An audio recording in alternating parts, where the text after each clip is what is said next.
다음 사연 보겠습니다. 저는 중학교 2학년 때 친구의 시기 질투와 함께 심한 따돌림을 당했고 그 일은 제게 큰 상처를 남겨 5번의 시도로 이어졌습니다. 이후에 엄마가 된 후에도 트라우마는 절 힘들게 했고 불안정한 심리 상태는 육아에도 영향을 미쳤습니다. 그러던 어느 날 딸아이가 저에게 학교 폭력 사실을 털어놓았고 저는 죄책감을 느끼기까지 했습니다. 하지만 딸아이에게 저와 같은 트라우마를 남기지 않기 위해서 마음을 굳게 먹고 문제를 해결했습니다. 지금은 저와 같은 상처를 가진 사람이 없길 바라며 웃음 치료사로 활동하고 있습니다.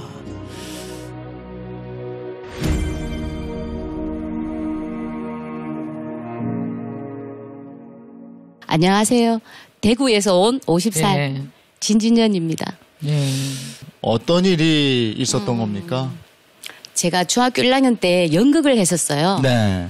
근데 너무 잘했어요.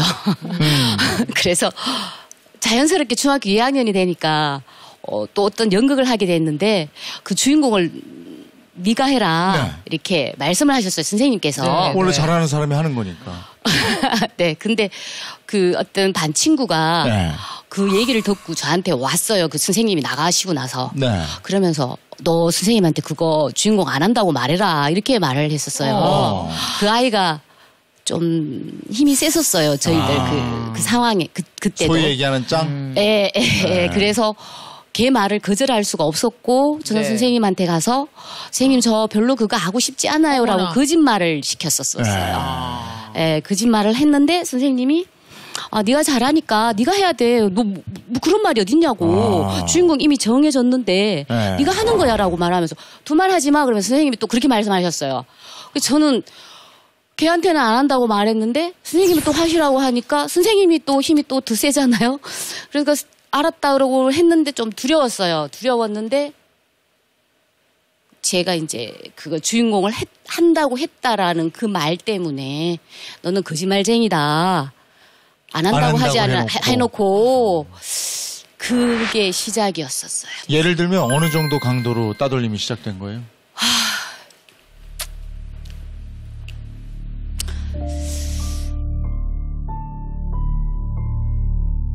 다시 또 끄집어내는 게 또 사실은 쉽진 않아요.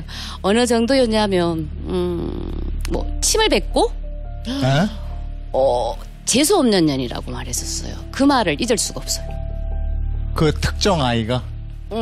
걔가 그렇게 하니까 특정 아이가 그렇게 하니까 옆에 아들도 머뭇거리다가 따라했던 것 같아요. 지금 와서 생각해 보니까. 동조자가 돼버렸군요. 그렇죠. 공범이 돼버린 거예요. 머뭇거리다가 이렇게까지 해도 될까라는 어떤 그런 눈빛이었던 것 같은데도 그 아이가 그렇게 하니까 하지 않으면 걔네들이 또 따가 당하게 되니까. 물리적으로 이렇게 막 폭행도 했어요? 맞았어요. 많이 맞았어요. 첫날이니까 한 대. 그러면서 5명이 돌아가면서 한 대를 때렸고요. 둘째 날이니까 2대 그러면서 이렇게 계속 올라갔었어요. 그게 2학년 내내 지속이 됐어요? 아니요, 한 달 정도였고. 한 달? 어느 날 걔네들이 자국이 남으면 안 된다 그러면서 배를 때리기도 하고 그때는 이제 밟았어요. 이렇게 배를 때리고 밟고 이렇게 자국 남기지 마라 라고 이렇게 말했어요.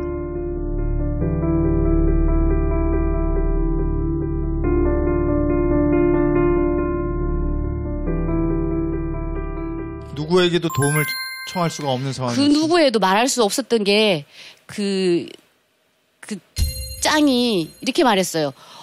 네가 이 말을 누군가에게 얘기를 하게 되면 네 엄마를 죽여버릴 거다라고 이렇게 말했어요. 엄마를 죽인다고 말을 했었어요. 그거 아주 독종이네. 아이고 세상에. 그건 경찰에 신고해야 되는 거였어요. 그러니까요. 근데 지금 생각해보면 말도 안 되는 얘기고 근데 그 중학교 2학년 그 어린 마음에 그게 나를 그렇게 때릴 수 있는데 분명히 쟤는 엄마도 죽일 수 있을 거라는 그런 생각? 사람이 공포에 질리게 되면은 그것들이 뭔가가 객관화가 되지 않는 것 같아요. 그게 메모리 되어가지고 걔는 분명히 그럴 것이다라고 생각하고 걔가 엄마뿐만 아니고 저도 죽일 것 같은 생각이 들었었어요. 되게 무서웠어요. 무서운 존재였어요, 걔가. 그 중학교 그때 어느 정도로 힘들었어요? 그래서 그냥 이 아주 어둡고요. 아주 어둡고 긴 그 터널이 있는데 그기는 아주 축축해요. 네, 축축하고 앞이 안 보이는 그런 길을 그곳에 제가 갇혀져 있는 느낌이 들었어요. 그래서 그때 그 뭐 극단적인 선택도 중학교 때 하려고 하셨던 거예요. 계속. 네. 계속이라고 수차례 했었고 세상에 이렇게 살아가야 된다라면 나는 못 살겠다.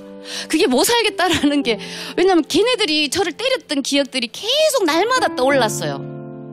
계속 잠을 못 잤으니까 어떻게 살았는지를 모르겠어요. 그냥 꾸역꾸역 죽고 싶은데 사라지고 싶었어요. 여기에 살고 싶지 않았어요. 이런 마음으로 이렇게 살아간다라는 자체가 제가 없잖아요. 제 인생이 아니잖아요.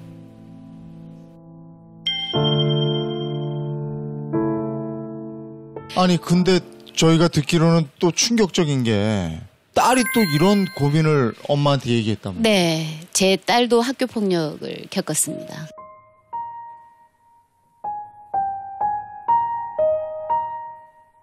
중학교 2학년 때. 중학교 2학년 똑같이 중학교 2학년 저랑 때 똑같은 중학교 2학년 때. 그래요? 네. 막상 심경이 어땠어요? 딸이 그 얘기 했을 때 정말 죄책감이 느껴졌죠. 이게 나로 인해서 내 딸도 이런 일을 겪나? 왜 그게 또 글로 가요? 그러니까요. 그게 살면서 늘 나쁜 일이 있을 때마다 모든 게 제 탓인 것 같은 생각을 가지고 살았기 때문에 제 딸이 그런 일이 일어났을 때도 그런 생각이 들었고 정말 그 표현이 이렇게 써도 될지 피가 거꾸로 막 돈다는 느낌? 그랬겠죠. 당연히 그렇죠. 네, 막 이렇게 입안에서 얼마나 사람의 감정이 막 화가 나고 막 분노가 올라오면 입안에 피가 났었어요. 밤새도록 잠을 못 자고 너무 분노가 올라와서 제 거랑 제 딸 거랑 같이 올라왔던 것 같아요. 그러니까 분노가 올라오니까 입안에서 피가 났었어요.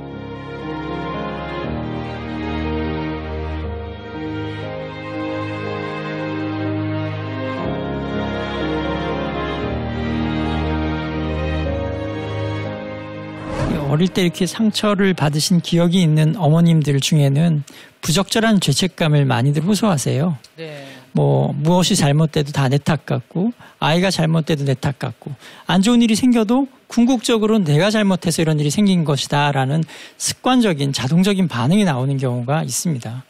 그래서 어떻게 대처하셨어요? 우리 딸은 살려야죠. 네. 제가 그 중학교 2학년 때 그래서 수십 년을 아팠는데 제가 제 딸을 못 살리면 어떡해요. 내 딸은 살려야죠. 네. 딸한테 자신을 사랑하는 사람들은 타인을 해치지 않는다고 하더라. 그들은 자기를 사랑하는 아이가 아니기 때문에 나한테 함부로 하는 거다. 네가 문제가 있는 것이 아니다라고 미리 말을 해주고요. 그리고 엄마는 그때 혼자였지만 어떻게 보면 혼자 이 시간을 극복했지만 수십 년을 너는 내가 있잖아. 엄마 전문가잖아. 나 따 전문가잖아. 그러니까 걱정하지 마라. 네 곁에 내가 있다. 혼자가 아니라는 걸 느끼게 해주고 싶었었어요. 예. 내가 있다 너한테는. 예. 나는 그러려고 있는 존재다 너한테. 네. 너는 아직 어리기 때문에 엄마가 같이 함께. 예. 엄마가 다 해결해 줄 거야. 너는 가만히 있어가 아니고 함께 해결하자라고 말했어요. 그걸. 그래서 학교로 가고 그 가해자 부모도 만나고 만났어요. 이러셨어요? 전화를 했더니 가해자 부모가 왔었죠. 자기들이 무서우니까. 아니라고. 아니래요? 아닐 거라고. 우리 애는 학교 폭력에서 늘 하는 말 장난이다. 맞아요. 이렇게 말하는데 제가 발끈해서요. 일단 자기 아이를 또 보호해야 된다고 생각하는 네, 자기 딸을 보호하기. 그래서 제가 그랬어요. 나 이거 멈추지 않으면 고발할 거다. 네. 라고 말을 하니까 그때서야 앞불사 싶었는지 이렇게 사과하고 자기 딸을 하지 않게 하겠다라고 스톱 시키겠다고 말했었어요. 참 쉽지 정말 않았을 힘들었어요. 쉽지 않았을 것 같아요. 그죠? 사실은 경찰서에 가서 바로 고발해버리고 막 소문 내고 막 이렇게 하고 싶었어요. 네, 진짜 제가 하고 싶은 마음은 그 마음이었는데 네. 우리 딸을 살려야 되니까 제대로 살려야 되니까. 네. 그 26살 딸은 네. 그때 기억을 그 회상하면 엄마처럼 그런 트라우마가 있거나 하진 않아요? 트라우마가 있지는 않아요. 엄마한테 고마워하겠네 그럼. 네, 고마워요. 얼마 전에 같이 밥을 먹는데 네. 우리 그때 참 힘들었는데 우리 그때 참 잘 해냈지 이렇게 말했었어요. 그리고 엄마가 있어서 참 다행이었다고 나는 엄마가 있었잖아라고 말해줬었어요. 네. 이거는 진짜 당해보지 않으면 절대 알 수 없다고 생각해요. 그런 것 같아요, 정말. 그게 또 어린 시절이잖아요. 네. 이 그 압박감이, 이 두려움이 미래가 아예 안 보여요. 전혀 안 보여요. 네. 이 어떠한 길도 없는 것처럼 보여지고, 그래서 저 같은 경우도 네. 사실은 아직까지도 제 부모님한테 말한 적 없어요. 그 시절에도 당연히 말을 못 했고요. 네. 나중에 크고 나서는 사실 말하기도 좀 쑥스럽고 하기 때문에. 근데 그렇기 때문에 부모님들께서 사실은 되게 관찰을 많이 하셔야 되는 것 같아요. 이게 직접적으로 말을 못하는 경우가 대부분이라고 저는 생각하거든요. 그럴 용기조차 낼 수 없는 거기 때문에 이걸 어른들의 시선으로 어른들은 뭐 일 있으면 말할 수 있잖아요. 충분히. 근데 어리기 때문에 그걸 이 정도는 뭐 당연히 말을 해오겠지라고 생각하시면 절대 안 될 것 같아요. 그래서 아이가 이런 이야기를 했을 때 부모님이 어떤 반응을 보일지 아이는 미리 예측하고 있는 경우가 많아요. 그렇죠. 그래서 어머님들이나 아버님들께서 아이가 이제 힘든 이야기, 뭐 가슴 떨리는 이야기, 힘든 이야기를 하셨을 때 내가 담담하게 용기 있게 받아들이실 수 있는 준비를 하고 계시는 게 굉장히 중요하거든요. 근데 뭐 어머니가 약해지고 아버지가 막 버럭만 하시면 아이는 편하게 자기 이야기를 하지 못합니다. 그래서 부모 입장에서는 자기 감정을 잘 다독여가면서 담담하게 받아들이시는 그런 자세를 항상 잊지 않으셔야 돼요. 그런 의미에서는 진현 씨 따님은 참 복이 많은 거죠. 네 잘못이 아니야. 엄마 끝까지 해줄게. 함께 있어줄게. 그리고 선생님한테 알리고 그 선생님도 아주 현명하게 대처를 하시는 거고요. 네. 그런 면에서는 참 다행스러운 경우죠. 사실은 제가 듣고 싶었던 말이었던 것 같아요. 제가 학교 폭력을 겪었을 때 제가 제 엄마로부터 그래서 제가 여쭤보고 싶은 게 중학교 2학년이었던 그 진현이 친구들의 그런 어떤 따돌림 폭력 속에서 고통스러웠던 진현이 지금 50살을 맞은 진현이가 중학교 2학년 진현이가 정말 듣고 싶었던 얘기를 한번 해보시죠.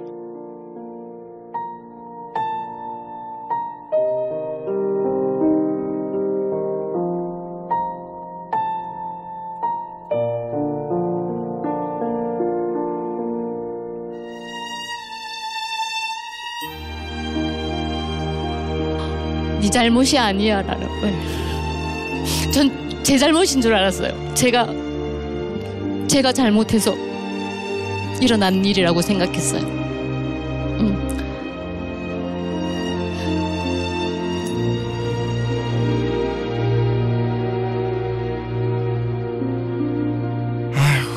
그때를 생각하면 지금도 이렇게 우는 거 보면 그게 지워지지 않는 트라우마가 50대까지 지속된다는 거 아니에요. 진짜 그게 끔찍한 일이네요. 그러면 그런 폭력에. 트라우마를 스스로 치료하기 위해서 웃음 치료사 공부하고 막 이런 거예요? 네. 네? 네. 그 도움이 됐어요? 엄청 도움이 됐어요. 네, 엄청 도움이 됐고 일단은 웃으니까 긍정적인 사람이 되잖아요. 네. 제가 그 트라우마가 있으니까 부정적인 사람이 되고 그게 반복이 되잖아요. 반복이 되고 또 반복이 되고 반복이 되고 반복이 됐는데 저는 웃으니까 처음부터 잘 웃었던 건 아니에요. 처음에서도 웃는데 내가 왜 이 짓을 하고 있지? 내가 이래서 살 수 있을까? 근데 이제 웃음은 긍정이라고 하니까 한번 믿어보기로 하고 계속 웃기 시작을 한 거죠. 그리고 어느 날 보니까 제가 얼굴만 웃는 게 아니고 마음도 웃고 있던 모습이 또 들더라고요. 제가 느껴지더라고요. 제가. 예. 지금 혹시 그 옛날에 있었던 그런 어떤 따돌림 또 그런 학교 폭력 이런 것 때문에 아직도 마음 아파하는 분들 이거 보고 계신 분들도 있을 거예요. 그리고 지금 그분들이 어느덧 어른이 돼서 그 아이들 문제에 어떻게 대처할까 고민하시는 분들도 있을 거고요. 그분들한테 한 말씀 해주시면 좋을 것 같아요. 경험에 비춰서. 너무너무 힘들었을 텐데 네. 남한테 얘기도 못하고 그게 자기 안에 엉어리로 가지고 살았을 텐데 그 나이 동안 뭐 30대 40대 동안 살아왔다면은 정말 고맙다라는 말을 하고 싶어요. 죽지 않고 살아와서. 그리고 제가 진짜 하고 싶은 말 해도 돼요? 네. 죽지 마라고 말하고 싶어요. 아이들.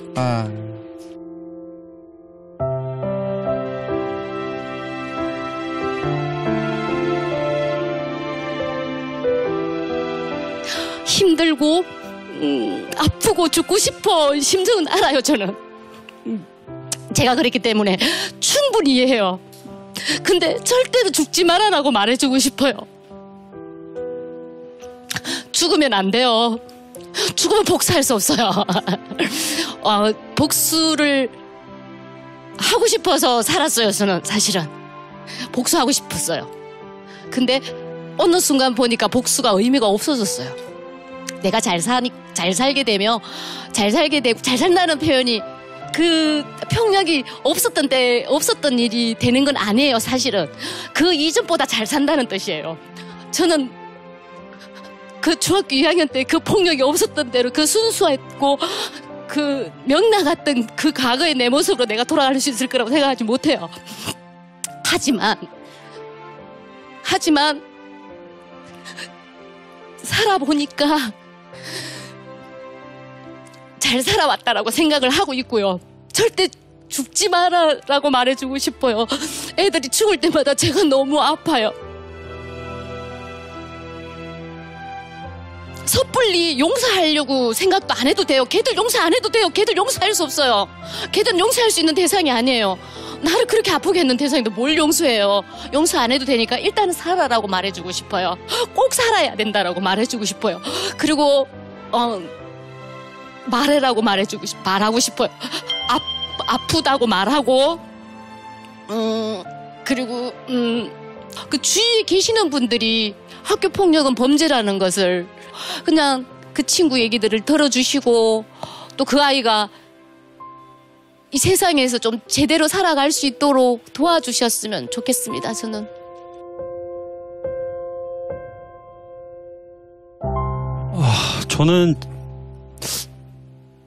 저는 제가 극복했다고 생각했거든요. 그렇게 살아왔어요. 뭐 20년도 더 지났는데다가 뭐 그냥 뭐 괜찮다고 웃고 떠들면 된다는 생각으로 사실 왔거든요. 네.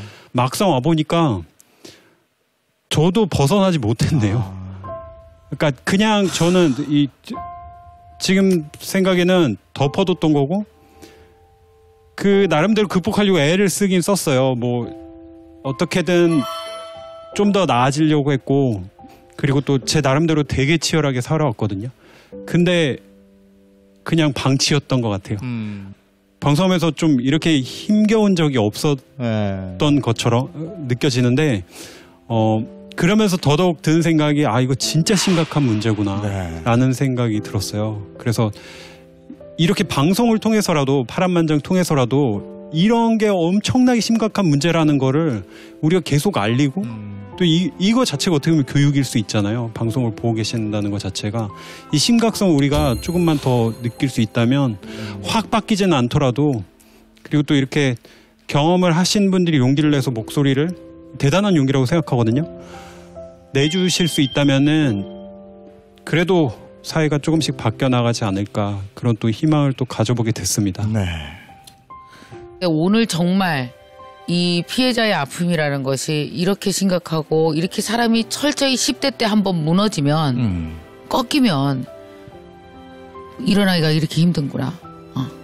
이걸 생각하면서 정말 그 왜 가해자였던 분들은 이걸 가볍게 보지 말았으면 좋겠어요. 반드시 사과할 거 사과하고 미안하다고 말해야 되는 것이고 그리고 또 아이들이 만약에 이런 문제 있다면 이 부모들이 이게 보통 심각한 문제가 아니다라는 걸 알고 아까 제일 말씀하신 것 중에서 애끼리 장난친 거 가지고 이런 식으로 덮으려고 하지 말고 분명히 이 문제를 바라볼 수 있으셨으면 좋겠어요. 저도 오늘 그런 시간이 됐네요. 네.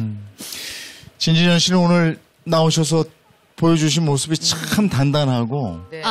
강인해 보이셨어요. 아 그래요? 다행이네요. 예. 저는 제가 약한 줄 알았었어요.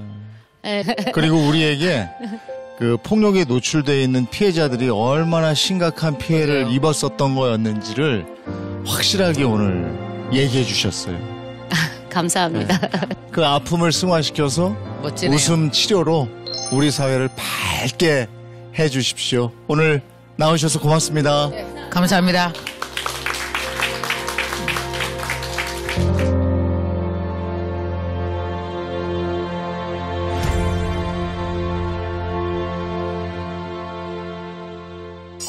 저보고 너 우리 집에 밥 먹으러 와 그러더라고요. 근데 그 말이 제 가슴을 울렸어요. 나라도 들어가서 네 얘기 들어주면 안 되겠냐고. 너 많이 힘들었겠다. 야, 나라도 힘들었겠다. 사랑의 나비 효과라는 건 내가 누군가에게 정말 필요한 도움을 10% 주면 돌고 돌아서 세상 전체를 아름답게 만드는 힘이 되더라고요. 말 한마디라도 던져주고 관심이라도 가져주고 그게 되게 저에게는 힘이 됐었던 것 같아요.